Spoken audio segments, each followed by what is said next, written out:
Hello, church family. Today's Lent Devotional is taken from Lamentations chapter 3, verses 19 through 26. It is believed that the author of this book, the prophet Jeremiah, wrote the book of Lamentations after the destruction of Jerusalem in the late 5th century BC. In the third lamentation, the author mourns over the afflicted people of Jerusalem and identifies with their suffering. In verse 18, we see the author wrestling with his faith, confessing that his endurance has perished, and so has his hope in the Lord. But then in verse 22, he recalls the steadfastness of the Lord and his mercies that never come to an end. Then, just like a new morning, we see renewal in verse 23 as he declares, "Great is your faithfulness."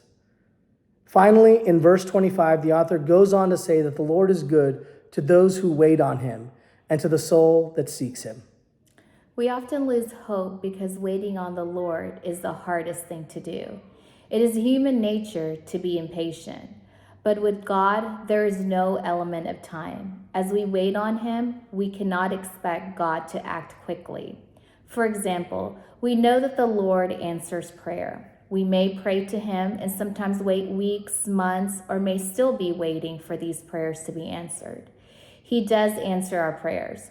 This waiting on the Lord helps us realize that our God is true, living, compassionate, and faithful. It is our hope that he answers our prayers, and having hope is a sign of faith.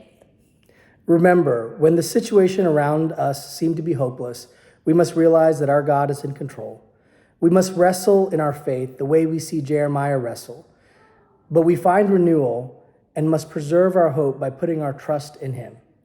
We need to trust in him and wait on him. Whether he answers us now or later, the eventual result will be according to his will. In our busy world during the season of Lent, as it says in verse 26, let us remember to wait quietly for the salvation of the Lord.